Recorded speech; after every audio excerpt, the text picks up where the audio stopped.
So let's move on to the offensive line here. They just were not good. Feliciano went to IR. We got Bakker coming in left guard. Cody Ford comes off the bench at right guard. And I think what really gave this Bills O-line trouble was the fact that they needed to communicate, and it was so clear, at least from my eyes, that they had trouble doing that. And the Jags did a really good job of that by, sending corner blitzes, dropping out one of the linemen, courtesy of Eric Turner. If you haven't checked out his film breakdown of the Bills' offense, definitely do that. It explains so much of what had happened from that game, and it, helped me, gain a better sense and perspective of it. But yeah, the Bills' O-line just struggled to communicate, and I like Ike Bakker, but it's clear he's not an upgrade, in my opinion.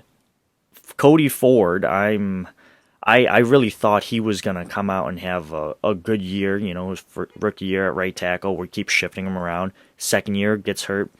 This year, we go like, all right, you're the starting right guard. Gets benched. Comes off the bench. Looks like he should have stayed on the bench.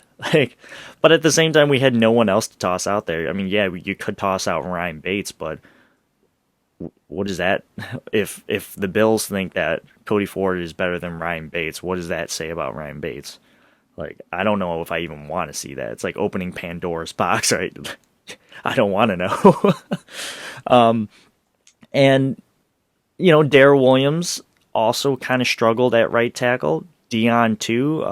That personal foul on Dion where he pushes Clayson, I think, onto the ground. Like, all right, good. You got him on the twist, and then he just falls on top of him for no reason. And we'll get to the refs too. Believe me, I thought the officiating was really, really bad. It's just the Bills can't control officiating, but like I said, we'll get to that. Anyways, the offensive line really, really struggled. All 4 out of 5 of them really struggled.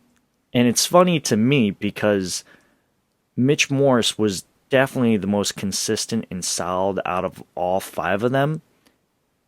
And he's the one that the Bills asked to take a pay cut in the offseason.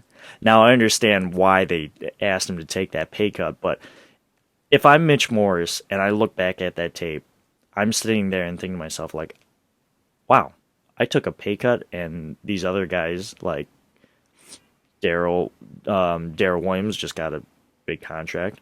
He didn't play that well. Deion Dawkins, obviously the COVID situation, so we'll give him a pass maybe, but it's, week 9. We're going to week 10. How long can we exacerbate that excuse?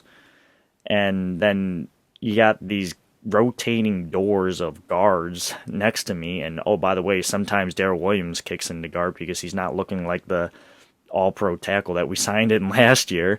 It's just confusing. And if I was Mitch Morris, I would be like, well, I don't see how we could perform as well as we did last year because things keep getting shuffled up.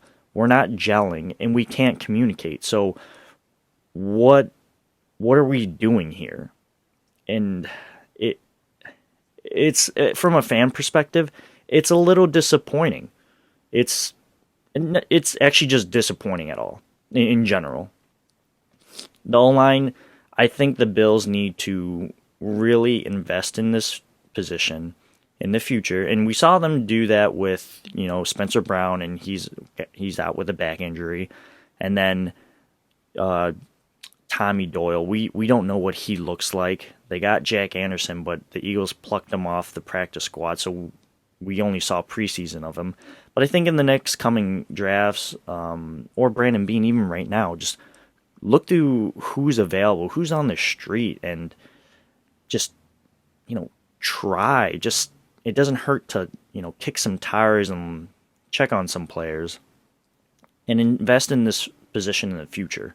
Get ahead of the curve before it becomes a problem That's what the Bills should be doing. And they did that with the tackle position. Now they need to do that with the guard position, but unfortunately the problem's already here. So, whatever.